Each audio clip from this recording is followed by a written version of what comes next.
गौतम बुद्ध जन्म 563 ईसा पूर्व, निर्वाण 483 ईसा पूर्व, एक श्रमण थे जिनकी शिक्षाओं पर बौद्ध धर्म का प्रचलन हुआ। 2. इनका जन्म लुम्बिनी में 563 ईसा पूर्व इक्ष्वाकु वंशीय क्षत्रिय शाक्य कुल के राजा शुद्धोधन के घर में हुआ था। उनकी मां का नाम महामाया था जो कोलीय वंश से थी, जिनका इनके जन्म के 7 दिन बाद निधन हुआ। उनका पालन महारानी की छोटी सगी बहन महाप्रजापति गौतमी ने किया। 29 वर्ष की आयु में सिद्धार्थ विवाहोपरांत एकमात्र प्रथम नवजात शिशु राहुल और धर्मपत्नी यशोधरा को त्याग कर संसार को जरा मरण दुखों से मुक्ति दिलाने के मार्ग एवं सत्य दिव्य ज्ञान की खोज में रात्रि में राजपाट का मोह त्याग कर वन की ओर चले गए। वर्षों की कठोर साधना के पश्चात बोध गया बिहार में बोधि वृक्ष के नीचे उन्हें ज्ञान की प्राप्ति हुई और वे सिद्धार्थ गौतम से भगवान बुद्ध बन गए। इतिहासकार पमकोटा वेंकटचलम के अनुसार गौतम बुद्ध का जन्म 1887 में तथा निर्वाण 1807 ईपू में हुआ था और अनेकानेक इतिहासकार मानते हैं कि भारतीय तिथिक्रम, वंशावलियों और पुरातत्व के अनुसार बुद्ध निर्वाण की यही तिथि सिद्ध होती है। 3. जीवन वृत्त बौद्ध धर्म की श्रेणी का हिस्सा। बौद्ध धर्म का इतिहास, बौद्ध धर्म का कालक्रम, बौद्ध संस्कृति, बुनियादी मनोभाव, 4 आर्य सत्य, आर्य अष्टांग मार्ग, निर्वाण त्रिरत्न पंचशील, अहम व्यक्ति, गौतम बुद्ध बोधिसत्व, क्षेत्रानुसार बौद्ध धर्म, दक्षिण पूर्वी बौद्ध धर्म, चीनी बौद्ध धर्म, तिब्बती बौद्ध धर्म, पश्चिमी बौद्ध धर्म, बौद्ध सांप्रदाय, थेरावाद महायान, वज्रयान, बौद्ध साहित्य, त्रिपिटक पाई ग्रंथ संग्रह, विनय पाई सूत्र महायान सूत्र, अभिधर्म बौद्ध तंत्र।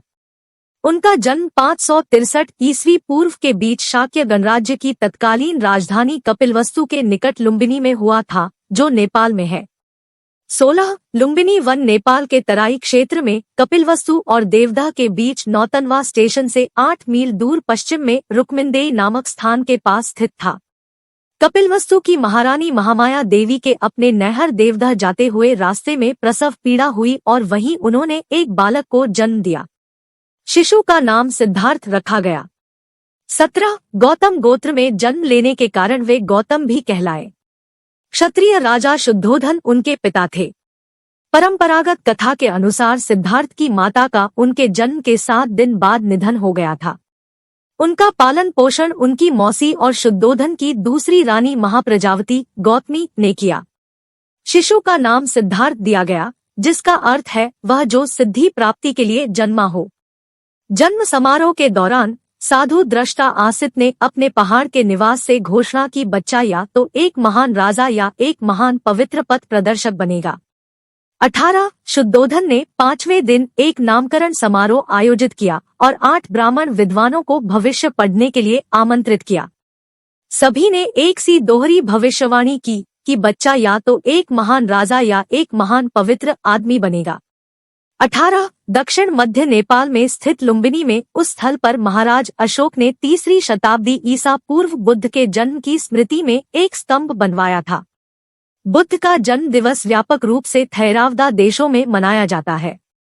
18. सिद्धार्थ का मन बचपन से ही करुणा और दया का स्रोत था। इसका परिचय उनके आरंभिक जीवन की अनेक घटनाओं से पता चलता है। घुड़दौड़ में जब घोड़े दौड़ते और उनके मुंह से झाग निकलने लगता तो सिद्धार्थ उन्हें थका जानकर वहीं रोक देता और जीती हुई बाजी हार जाता। खेल में भी सिद्धार्थ को खुद हार जाना पसंद था, क्योंकि किसी को हराना और किसी का दुखी होना उससे नहीं देखा जाता था। सिद्धार्थ ने चचेरे भाई देवदत्त द्वारा तीर से घायल किए गए हंस की सहायता की और उसके प्राणों की रक्षा की। शिक्षा एवं विवाह। सिद्धार्थ ने गुरु विश्वामित्र के पास वेद और उपनिषद को तो पढ़ा ही, राजकाज और युद्ध विद्या की भी शिक्षा ली। कुश्ती, घुड़दौड़, तीरकमान, रथ हाँकने में कोई उसकी बराबरी नहीं कर पाता। 16 वर्ष की उम्र में सिद्धार्थ का कन्या यशोधरा के साथ विवाह हुआ। पिता द्वारा ऋतुओं के अनुरूप बनाए गए वैभवशाली और समस्त भोगों से युक्त महल में वे यशोधरा के साथ रहने लगे, जहां उनके पुत्र राहुल का जन्म हुआ। लेकिन विवाह के बाद उनका मन वैराग्य में चला और सम्यक सुख शांति के लिए उन्होंने अपने परिवार का त्याग कर दिया। विरक्ति। सिद्धार्थ का महाभिनिष्क्रमण रवींद्रनाथ ठाकुर द्वारा चित्रित। राजा शुद्धोधन ने सिद्धार्थ के लिए भोगविलास का भरपूर प्रबंध कर दिया। 3 ऋतुओं के लायक 3 सुंदर महल बनवा दिए। वहां पर नाचगान और मनोरंजन की सारी सामग्री जुटा दी गई। दास दासी उसकी सेवा में रख दिए गए। पर ये सब चीजें सिद्धार्थ को संसार में बांधकर नहीं रख सकी। वसंत ऋतु में एक दिन सिद्धार्थ बगीचे की सैर पर निकले। उन्हें सड़क पर एक बूढ़ा आदमी दिखाई दिया। उसके दांत टूट गए थे, बाल पक गए थे, शरीर टेढ़ा हो गया था। हाथ में लाठी पकड़े धीरे धीरे कांपता हुआ वह सड़क पर चल रहा था। दूसरी बार कुमार जब बगीचे की सैर को निकला तो उसकी आंखों के आगे एक रोगी आ गया। उसकी सांस तेजी से चल रही थी, कंधे ढीले पड़ गए थे, बाहें सूख गई थी, पेट फूल गया था, चेहरा पीला पड़ गया था। दूसरे के सहारे वह बड़ी मुश्किल से चल पा रहा था। तीसरी बार सिद्धार्थ को एक अर्थी मिली। 4 आदमी उसे उठाकर लिए जा रहे थे। पीछे पीछे बहुत से लोग थे। कोई रो रहा था, कोई छाती पीट रहा था, कोई अपने बाल नोच रहा था। इन दृश्यों ने सिद्धार्थ को बहुत विचलित किया। उन्होंने सोचा कि धिक्कार है जवानी को जो जीवन को सोख लेती है। धिक्कार है स्वास्थ्य को जो शरीर को नष्ट कर देता है। धिक्कार है जीवन को जो इतनी जल्दी अपना अध्याय पूरा कर देता है। क्या बुढ़ापा, बीमारी और मौत सदा इसी तरह होती रहेगी सौम्य? चौथी बार कुमार बगीचे की सैर को निकला तो उसे एक सन्यासी दिखाई पड़ा। संसार की सारी भावनाओं और कामनाओं से मुक्त प्रसन्नचित्त सन्यासी ने सिद्धार्थ को आकृष्ट किया। महाभिनिष्क्रमण। तपस्या से क्षीण हुआ बुद्ध का शरीर। लाहौर संग्रहालय। सुंदर पत्नी यशोधरा, दुधुहे राहुल और कपिलवस्तु जैसे राज्य का मोह छोड़कर सिद्धार्थ तपस्या के लिए चल पड़े। वह राजगृह पहुंचे, वहां भिक्षा मांगी। सिद्धार्थ घूमते घूमते आलार कालाम और उद्दक रामपुत्र के पास पहुंचे। उनसे योग साधना सीखी, समाधि लगाना सीखा, पर उससे उसे संतोष नहीं हुआ। वह उर्वेला पहुंचे और वहां पर तरह तरह से तपस्या करने लगे। सिद्धार्थ ने पहले तो केवल तिल चावल खाकर तपस्या शुरू की, बाद में कोई भी आहार लेना बंद कर दिया। शरीर सूखकर कांटा हो गया। 6 साल बीत गए तपस्या करते हुए। सिद्धार्थ की तपस्या सफल नहीं हुई। शांति हेतु बुद्ध का मध्यम मार्ग। एक दिन कुछ स्त्रियां किसी नगर से लौटती हुई वहां से निकली जहां सिद्धार्थ तपस्या कर रहा थे। उनका एक गीत सिद्धार्थ के कान में पड़ा, वीणा के तारों को ढीला मत छोड़ो। ढीला छोड़ देने से उनका सुरीला स्वर नहीं निकलेगा, पर तारों को इतना कसो भी मत कि वे टूट जाए। बात सिद्धार्थ को जंच गई। वह मान गए कि नियमित आहार विहार से ही योग सिद्ध होता है। अति किसी बात की अच्छी नहीं। किसी भी प्राप्ति के लिए मध्यम मार्ग ही ठीक होता है और इसके लिए कठोर तपस्या करनी पड़ती है। ज्ञान की प्राप्ति। असुरों के बीच घिरे ध्यान मुद्रा में महात्मा बुद्ध। बुद्ध के प्रथम गुरु आलार कलाम थे, जिनसे उन्होंने संन्यास काल में शिक्षा प्राप्त की। 35 वर्ष की आयु में वैशाखी पूर्णिमा के दिन सिद्धार्थ पीपल वृक्ष के नीचे ध्यानस्थ थे। बुद्ध ने बोधगया में निरंजना नदी के तट पर कठोर तपस्या की तथा सुजाता नामक लड़की के हाथों खीर खाकर उपवास तोड़ा। समीपवर्ती गांव की एक स्त्री सुजाता को पुत्र हुआ। वह बेटे के लिए एक पीपल वृक्ष से मन्नत पूरी करने के लिए सोने के थाल में गाय के दूध की खीर भरकर पहुंची। सिद्धार्थ वहां बैठा ध्यान कर रहा था। उसे लगा कि वृक्ष देवता ही मानो पूजा लेने के लिए शरीर धरकर बैठे हैं। सुजाता ने बड़े आदर से सिद्धार्थ को खीर भेंट की और कहा, जैसे मेरी मनोकामना पूरी हुई उसी तरह आपकी भी हो। उसी रात को ध्यान लगाने पर सिद्धार्थ की साधना सफल हुई। उसे सच्चा बोध हुआ। तभी से सिद्धार्थ बुद्ध कहलाए। जिस पीपल वृक्ष के नीचे सिद्धार्थ को बोध मिला वह बोधिवृक्ष कहलाया और गया का समीपवर्ती वह स्थान बोध गया। धर्मचक्र प्रवर्तन।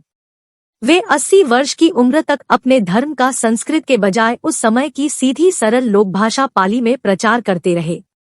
उनके सीधे सरल धर्म की लोकप्रियता तेजी से बढ़ने लगी। 4 सप्ताह तक बोधिवृक्ष के नीचे रहकर धर्म के स्वरूप का चिंतन करने के बाद बुद्ध धर्म का उपदेश करने निकल पड़े। आषाढ़ की पूर्णिमा को वे काशी के पास मृगदाव, वर्तमान में सारनाथ, पहुंचे। वहीं पर उन्होंने सर्वप्रथम धर्मोपदेश दिया और प्रथम 5 मित्रों को अपना अनुयायी बनाया और फिर उन्हें धर्म प्रचार करने के लिए भेज दिया। महाप्रजापति गौतमी, बुद्ध की विमाता, को सर्वप्रथम बौद्ध संघ में प्रवेश मिला। आनंद बुद्ध का प्रिय शिष्य था। बुद्ध आनंद को ही संबोधित करके अपने उपदेश देते थे। महापरिनिर्वाण। बुद्ध परिनिर्वाण में प्रवेश करते हुए पाली सिद्धांत के महापरिनिर्वाण सूक्त के अनुसार 80 वर्ष की आयु में बुद्ध ने घोषणा की कि वे जल्द ही परिनिर्वाण के लिए रवाना होंगे। बुद्ध ने अपना आखिरी भोजन, जिसे उन्होंने कुंडा नामक एक लोहार से एक भेंट के रूप में प्राप्त किया था, ग्रहण लिया, जिसके कारण वे गंभीर रूप से बीमार पड़ गए। बुद्ध ने अपने शिष्य आनंद को निर्देश दिया कि वह कुंडा को समझाए कि उसने कोई गलती नहीं की है। उन्होंने कहा कि यह भोजन अतुल्य है। 19 उपदेश। भगवान बुद्ध ने लोगों को मध्यम मार्ग का उपदेश दिया। उन्होंने दोहक, उसके कारण और निवारण के लिए अष्टांगिक मार्ग सुझाया। उन्होंने अहिंसा पर बहुत जोर दिया है। उन्होंने यज्ञ और पशुबलि की निंदा की। बुद्ध के उपदेशों का सार इस प्रकार है। महात्मा बुद्ध ने सनातन धर्म के कुछ संकल्पनाओं का प्रचार किया, जैसे अग्निहोत्र तथा गायत्री मंत्र, ध्यान तथा अंतर्दृष्टि, मध्यमार्ग का अनुसरण, 4 आर्य सत्य, अष्टांग मार्ग, बौद्ध धर्म एवं संघ। बुद्ध के धर्म प्रचार से भिक्षुओं की संख्या बढ़ने लगी। बड़े बड़े राजा महाराजा भी उनके शिष्य बनने लगे। भिक्षुओं की संख्या बहुत बढ़ने पर बौद्ध संघ की स्थापना की गई। बाद में लोगों के आग्रह पर बुद्ध ने स्त्रियों को भी संघ में ले लेने के लिए अनुमति दे दी, यद्यपि इसे उन्होंने उतना अच्छा नहीं माना। भगवान बुद्ध ने बहुजन हिताय लोक कल्याण के लिए अपने धर्म का देश विदेश में प्रचार करने के लिए भिक्षुओं को इधर उधर भेजा। अशोक आदि सम्राटों ने भी विदेशों में बौद्ध धर्म के प्रचार में अपनी अहम भूमिका निभाई। मौर्य काल तक आते आते भारत से निकलकर बौद्ध धर्म चीन, Japan, Korea, Mongolia, Burma, Thailand, Hind, चीन, श्रीलंका आदि में फैल चुका था। इन देशों में बौद्ध धर्म बहुसंख्यक धर्म है।